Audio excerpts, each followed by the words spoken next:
I get asked quite a bit why I'm not talking about this thing going around the world causing the stock markets to fail. It's a tough topic for this platform because they, of course, have an authorized narrative, and any deviation from it will, of course, get your video shadow banned and demonetized.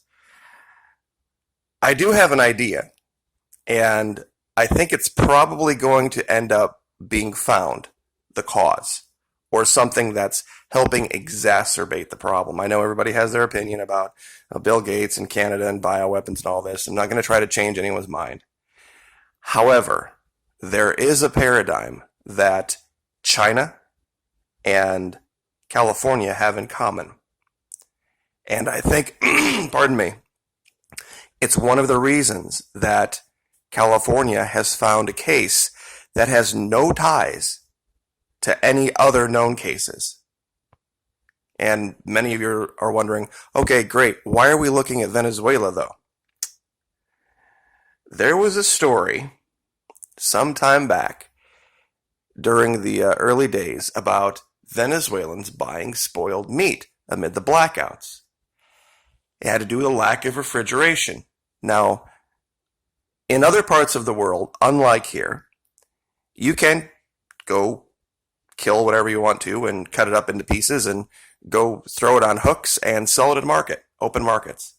Here, that's not something you normally see. People don't kill deer and rabbits and raccoons and pheasants and turkeys and then just go sell them by the side of the road.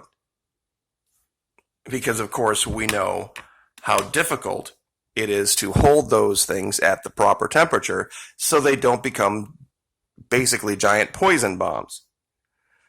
But at these markets in foreign countries, they keep the meat looking appetizing by spraying it down every so often with water.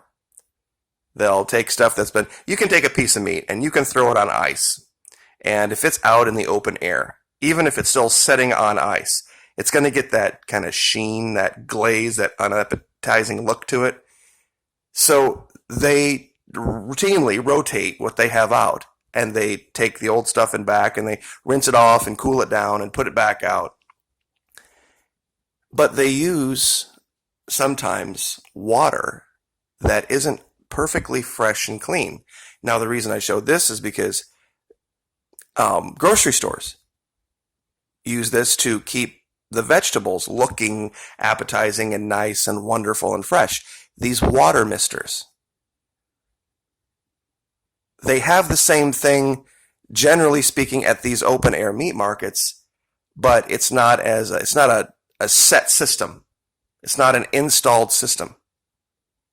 It's just basically a guy in the back with some ice and some hoses. Now, who has gotten up early in the morning in different places and been by a golf course or by someplace using reclaimed water to irrigate? It smells like a sewer for a good reason, because it's sewer water. My allegation is this, that this, whatever you want to call it, COVID-19, I'm not using the other word, is being spread by the use of reclaimed sewage water. It thrives in that environment. It can get on the water droplets, and those water droplets, those misted, really tiny ones, can travel incredibly fast, incredibly far. Another personal story actually just came to mind. I lost a job right out of high school. I didn't go into the Army right away because it was one of these old school cafeterias. And I showed up to work early one morning, and the first thing you have to do is get the water boiling for these giant pots of gravy that they had. And there was no water. Well, I called my manager at home and said, what should I do? He said, go into the toilet tank, not the bowl, the tank, and take water out of the tank and get that couple of gallons boiling. And I refused to do it, and I got fired for it. I'm like, there's no way. I don't care if I'm boiling the water or not. Now, probably boiling the water would have been safe, but it just was gross. I just couldn't do it. There's no way. And for those of you who think the recycled water is safe, uh, key potential health risks. Microbial pathogens in wastewater from sewage effluent are the major concern for human health when recycling water. The major groups of pathogens are viruses, protozoa, blah, blah, blah, blah, blah. Okay, I know that they say that the water's chlorinated and there's nothing in it that can get baloney. I'm not buying it. There's no way. And besides, wouldn't you think if it was just the rotting meat that we would see cases in Venezuela? We don't, do we? How can this be? See, we have this country here that supposedly was digging through the trash and eating all of the stuff that should have made you sick and should have killed you. You didn't see it. You just didn't see these this pathogenesis go through the country. I'm sure there were anecdotal cases of people getting sick from this, that, and the other, but not at the scale of a pandemic or epidemic. If it should have started anywhere, it should have started here. Why? Lack of electricity, lack of refrigeration should have led to this. But it didn't. So what is it that California and China has in common? Reclaimed water being used everywhere, extensively, and being sprayed out into the air. Golf courses and lawns and, everywhere they can use it, they use it. And full of viruses, full of pathogens, and just floating on the air. That's my theory on this. And you mark my words, the next place, more than likely, will be down here in Florida. They're going to find cases down here, and it's going to have to do with that, using sewage water and spraying it everywhere. And for those of you who live down here, you can attest to what I'm about to say.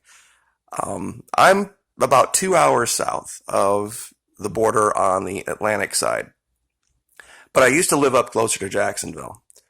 And you get up there in the morning when they have all the sprinklers kicking on and everybody's getting up and, using the facility, so to speak. The entire west side of the city smells like a giant water treatment plant. It is horrible. You can close the vents in your car.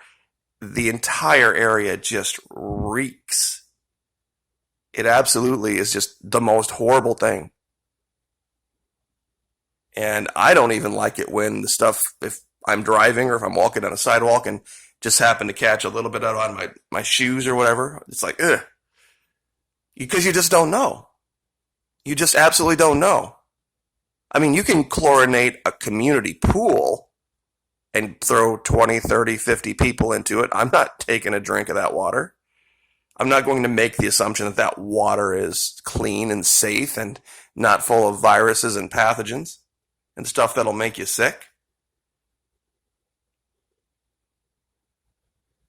China uses reclaimed water. California uses reclaimed water. I don't think they do down here.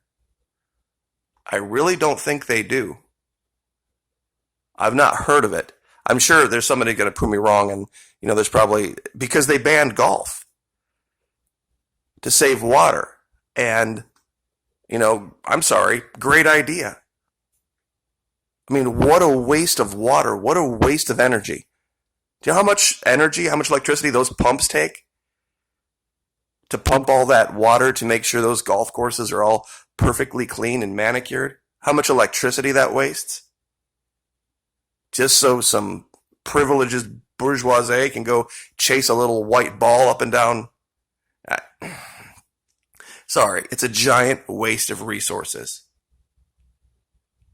And if they want to do it and they want to pay for all of it themselves, but a lot of those courses use community resources to water, and in talking primarily about the United States. If they actually had to pay for everything themselves, they'd never pay those fees.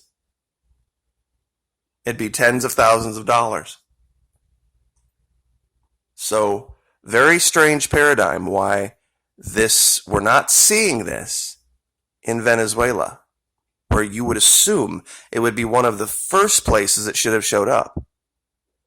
But we are seeing it in places where they use reclaimed water in these open air meat markets. And like I said, I think I'm kind of leaning away. I don't think it was the meat itself. It was the water that they were using. That how it got into the water, don't know.